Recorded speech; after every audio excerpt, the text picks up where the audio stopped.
Boa tarde a todos, eu sou Jonathan Diniz e nesse vídeo eu vou estar elencando 10 curiosidades sobre como era a igreja cristã primitiva na época dos apóstolos. Lembrando que, como eu sou um cristão evangélico, esse vídeo vai ser feito de um ponto de vista evangélico. Tópico 1. A igreja cristã primitiva não tinha pastores. Na verdade, o primeiro cargo da igreja cristã na época dos apóstolos era o cargo de presbítero. Presbítero é uma palavra grega que significa pessoa mais velha ou ancião. Os primeiros apóstolos eram todos presbíteros. Então surgiu a necessidade de criar o cargo de diácono, porque era necessário que alguém cuidasse da distribuição dos alimentos na igreja, e por causa disso foi instituído o cargo de diácono, que é um cargo para se cuidar da parte material do serviço da igreja. Então, no primeiro século da igreja cristã, só haviam dois cargos, que era diácono e presbítero. A palavra pastor, na verdade, é uma figura de linguagem, já que o pastor de ovelhas cuidava de um rebanho de ovelhas do mesmo jeito que os presbíteros cuidavam da igreja, de modo que todos os presbíteros que cuidavam de uma igreja eram chamados de pastores por uma figura de linguagem. Tópico 2. A igreja cristã do primeiro século não tinha templos. Na verdade, sempre que o texto bíblico fala sobre o lugar onde a igreja se reunia, o texto bíblico se refere a reuniões feitas em casas, como é o caso de Romanos capítulo 16, versículo 5, 1 Coríntios capítulo 16, versículo 19, Colossenses capítulo 4, versículo 15 e carta a Filemon capítulo 1, versículo 2. Em todas essas referências, a Bíblia cita casas particulares como locais de culto e não templos. Na verdade, não há nenhuma referência no Novo Testamento que diga que os cristãos daquela época construíssem ou alugassem algum local para servir de templo. Tópico 3. A igreja da época não recebia dízimos. Na verdade, tinha-se um entendimento de que o cristianismo era uma continuação do judaísmo. Então, muitos judeus que seguiam a fé cristã continuavam frequentando o templo de Jerusalém, onde os sacerdotes levitas ofereciam sacrifícios e recebiam dízimos. E em Hebreus capítulo 7, versículo 5, o autor do livro está dizendo claramente que aqui na terra quem foi autorizado a receber o dízimo das pessoas eram os sacerdotes da tribo de Levi. Alguém poderia dizer que Jesus Cristo, no livro de Mateus, capítulo 23, versículo 23, estaria dizendo para os fariseus que os fariseus estavam certos de dar o dízimo até da hortelã. Mas vale lembrar que enquanto Jesus estava pregando o seu ministério aqui na terra, ainda estávamos vivendo na época da lei. A época da graça só começa depois da morte e ressurreição de Jesus Cristo. De modos que Jesus, quando curou um leproso, ele também falou para o leproso que deveria ir até o templo, se apresentar ao sacerdote e oferecer o sacrifício que Moisés estipulou na lei.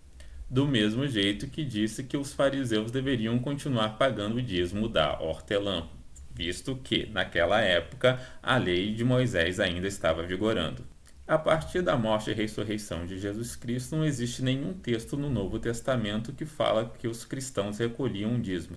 O que era feito na realidade era que os cristãos recolhiam ofertas e donativos e também doações de bens ou imóveis, que eram todos vendidos e o dinheiro era totalmente usado para comprar comida e mantimentos que eram distribuídos a todos os membros da igreja. A igreja nessa época não acumulava dinheiro e também não pagava salário para os seus obreiros.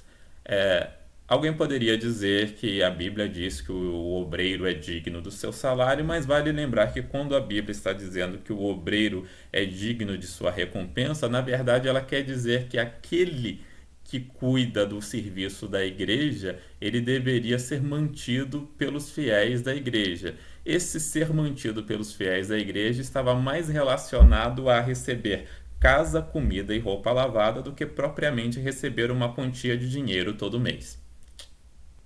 Tópico 4. A ceia do Senhor, na verdade, era uma continuação da ceia da Páscoa judaica. Na verdade, quando Jesus se reuniu com os discípulos para celebrar a primeira ceia do Senhor, Jesus estava, na verdade, celebrando a festa da Páscoa, como está escrito no livro de Êxodo, capítulo 12.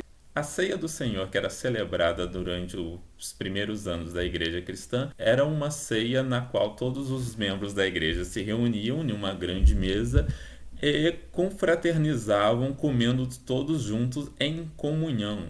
Inclusive, a palavra comunhão, um dos sentidos dela significa estar junto, estar partilhando de algo.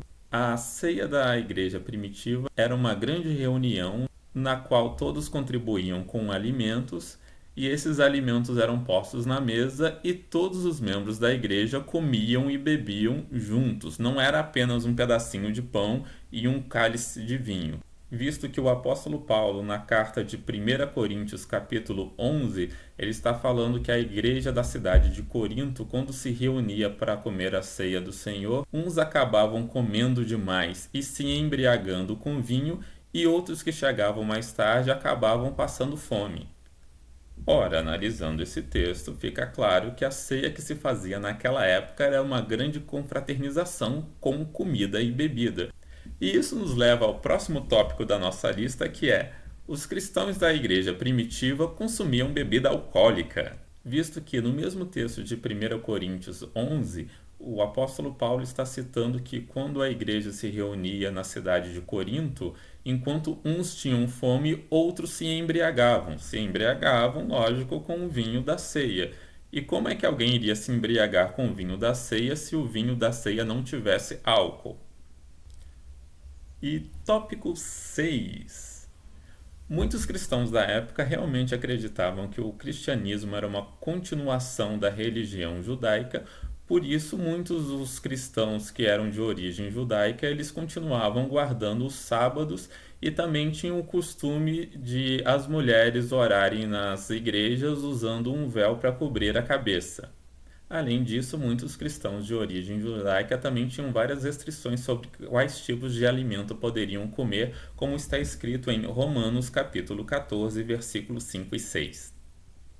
Nos dias de hoje, o costume de guardar o sábado e o uso do véu são mantidos pelas igrejas adventistas do sétimo dia e Congregação Cristã do Brasil. Tópico 7.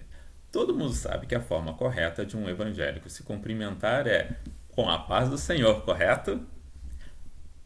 Errado. Na verdade, em nenhum lugar da Bíblia está dizendo que a forma correta de se cumprimentar é com a paz do Senhor.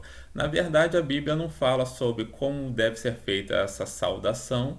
Os poucos textos bíblicos que descrevem como deve ser feita a saudação entre os irmãos da igreja cristã são 2 Coríntios, capítulo 13, versículo 12, e primeira carta de Pedro, capítulo 5, versículo 14. E todos eles citam que os cristãos deveriam se cumprimentar com o ósculo santo.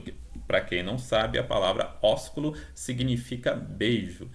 Na verdade, o costume da época era os irmãos se cumprimentarem com um beijo no rosto e falarem a palavra shalom em hebraico, que significa paz, ou eirene, que em grego significa paz também.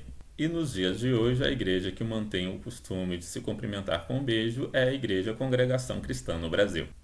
Tópico 8. A igreja cristã não celebrava casamentos. Na verdade, não existiam cerimônias religiosas para casamento. O costume da época era que o casamento era um acordo entre famílias no qual o noivo ia até a casa da noiva, pedir a mão da noiva para o pai e, acertado esse acordo, marcava-se um dia para que a noiva fosse entregue ao noivo.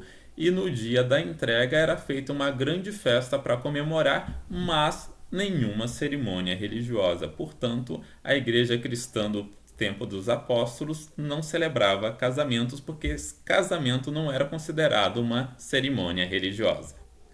O texto bíblico descreve como deve ser feita uma cerimônia de batismo, como deve ser feita a cerimônia da Santa Ceia, mas em nenhum lugar da Bíblia está descrevendo como deve ser feita uma cerimônia de casamento. Tópico 9. Confissão de pecados. A igreja cristã primitiva tinha o costume de cada um dos cristãos fazerem a confissão dos seus pecados uns aos outros. Geralmente se procurava um presbítero ou um irmão mais velho da igreja e o cristão que tivesse cometido algum pecado, ele confessava esse pecado em particular, seguindo o que estava escrito em Tiago, capítulo 5, versículo 16, onde Tiago diz: confessai-vos os vossos pecados uns aos outros. Nos dias atuais, a igreja que segue o costume de fazer confissões é a Igreja Católica Romana. E por último, temos o tópico 10. A igreja cristã não usava Bíblia, pelo simples motivo de que não existia Bíblia naquela época. O que tinha de texto bíblico na época era apenas o Antigo Testamento, e os textos do Antigo Testamento ficavam guardados nas sinagogas judaicas. Para poder ter acesso a um livro do Antigo Testamento, era necessário se dirigir até uma sinagoga e pedir autorização para o rabino para poder ler os livros. Os livros daquela época eram enrolados em rolos de madeira e existia um rolo de livro para cada livro da Bíblia. Ou seja, era muito difícil alguém conseguir ter o Velho Testamento completo dentro de casa. Lembrando também que todos os livros eram escritos à mão e só sacerdotes e escribas é que tinham autorização para fazer uma cópia de um livro da Bíblia. Os primeiros livros do Novo Testamento só começaram a ser escritos quase 20 anos depois da fundação da Igreja. E segundo registros, o primeiro livro do Novo Testamento a ser escrito foi a Carta de Paulo à Igreja dos Tessalonicenses, cerca do ano 52 depois de Cristo. A maioria dos evangelhos foi escrito entre o ano 60 e o ano 65 depois de Cristo, e o último livro da Bíblia, o livro de Apocalipse, foi escrito em 96 depois de Cristo. Ou seja, os cristãos da igreja primitiva só foram ter um Novo Testamento completo cerca de quase 100 anos depois de Cristo. Na realidade, nos primeiros anos da igreja, todas as pregações eram feitas de memória, visto que quem era vivo na época que Jesus Cristo estava exercendo seu ministério lembrava das pregações que Jesus Cristo fez e também da pregação dos apóstolos, e ia repassando isso de forma oral para os cristãos mais novos. De modo que não existia leitura da Bíblia na igreja cristã dos primeiros anos, tudo era feito de memória. E assim terminamos o vídeo de hoje, espero que você tenha gostado. Se tiver alguma dúvida ou algum pedido, é só colocar aqui nos comentários que a gente vai estar fazendo um próximo vídeo esclarecendo as dúvidas e atendendo os pedidos dos nossos inscritos. Um abraço a todos, se inscreva no canal e dê o seu like.